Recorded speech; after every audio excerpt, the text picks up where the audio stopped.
Chaque soir, les équipes menées par Patrick Menet et Frédéric Lacroix font le bilan de la journée à travers le prisme de la télévision. Mais le parti pris du Vu du Jour, héritier du zapping, n'a pas vraiment plu à Laurent Gérard.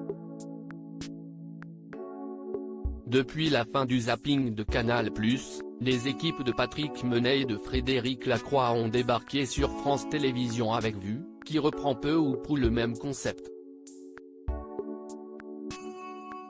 Ainsi, chaque jour, les téléspectateurs de C'est à vous peuvent découvrir ce zapp de la journée, mais sous le prisme de la télévision.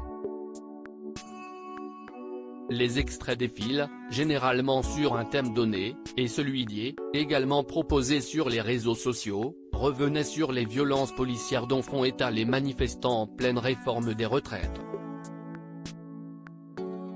Un montage de Vue orienté selon Laurent Gérard suit donc un montage dans lequel les téléspectateurs pouvaient voir tour à tour des images de manifestations non déclarées, mais aussi de la majorité présidentielle, qui félicite la première ministre, Elisabeth Borne, ou encore un extrait de Koh-Lanta où l'une des candidates déclare avoir la rage en elle.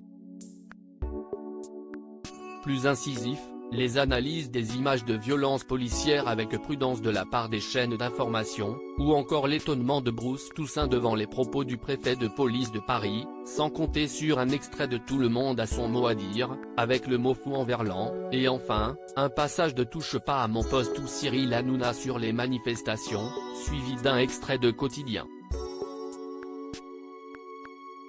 Si Vue raconte l'actualité via des extraits télévisuels, le programme ne se prétend pas neutre pour autant, comme a souhaité le souligner Laurent Gérard, qui a réagi juste après sa diffusion dans C'est à vous, s'y est-il pas du tout orienté. Réagit-il visiblement un peu gêné par ce qu'il vient de voir. Pas la première pique de l'humoriste de RTL, qui est aussi comédien, on l'a vu dans Les Combattantes sur TF1 récemment, et il était sur le plateau pour présenter une confession, n'est pas à son premier coup de gueule sur la télévision. Il avait ainsi déjà égratigné 4 mariages pour une lune de miel en 2020, dénonçant un programme où tout est à jeter, la bassesse, la délation. Je ne comprends pas qu'on puisse faire ça.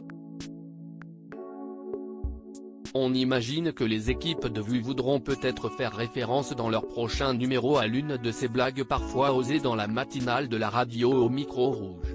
À lire aussi veuillez nous excuser. Anne-Elisabeth Lemoine déstabilisée par un gros problème technique en direct dans C'est à vous.